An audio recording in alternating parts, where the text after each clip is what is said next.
Ration card रे आसुछे नुआ घोषणा देखंतु आ मिलिबोनी मागणा चाउल ऋण पाई आवेदन करथिले कटिजिवो कि राशन कार्ड केउ मानकु मिलिबोनी जानि नियंतु। जदि आपणकर मध्य राशन कार्ड अछि एबे एबे राशन कार्ड संबंधी को नै आ एक नुआ सूचना जारी हला जहा में वीडियो रे जानिबा एमानकर राशन कार्ड मध्य कटिबा को जाउछि बा एमानकु आ मागणा राशन सामग्री लाभ मध्य मिलि पारिबो नाही।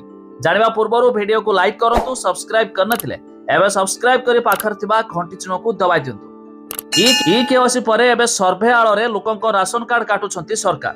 हिताधिकारी हतसत विधानसभा रे बीजेडी एही मुलतवी प्रस्ताव आनिथिले। तबे एही प्रसंग उपरे उत्तर दैछंती खाउटी जुगाड़ मंत्री कृष्णचंद्र पात्र।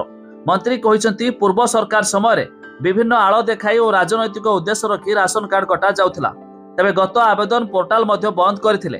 ते मृत एवं अयोग्य व्यक्ति को बाद दे योग्य हिताधिकारी को शामिल करिया पई केवासी प्रक्रिया आरंभ करिसंती सरकार। तेबे जून 2024 ठारू आज पर्यंत राज्य सरकार कौनसी योग्य हिताधिकारी को काटी नाहंती। तेबे राज्य रे 99,52,153 परिवार को मासिक राशन बंटन करुछंती। तेबे एथि मध्य रे 97% लोक केवासी करिसंती। तेबे जाल कार्ड चिन्हट करिया पई केवासी सरकार करिसंती। एहा सो नुआ कार्ड पई 15 लाख लोक आवेदन करिसंती। एथि मध्यरु 6,39,872 जन को सर्वे करी नुआ कार्ड दिया जाउछि। कौनसी गरीब लोकों कार्ड कटा जाऊ नाही। तबे चलित वर्ष सेप्टेम्बर अक्टोबर और नवेम्बर मासरे कार्ड पिछा 15 केजी चाउल अधिक देउछंती सरकार।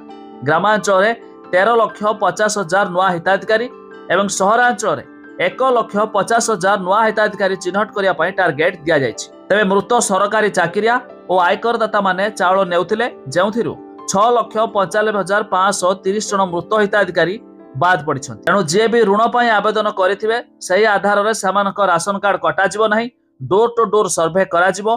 बड़ कोठा घर दामी कार थिले कार्ड कटा जिवो बोली मंत्री मध्य सूचना दैछंती। तबे जदि आपण भी एपर्यंत केवासी कराई नाहांती तबे निश्चित निकटतम डीलर सह कांटेक्ट करी राशन कार्ड रे केवासी कराई दियंतु। नचेत मध्य आपणकर नाम भी कटि जा पारे आ सरकार तरफ आसुथिबा मागणा राशन सामग्री लाभ मध्य आपण भी उठाई पारिबे नाही। एहाकु नै एबे बड़ सूचना आसी राशन कार्ड को नहीं।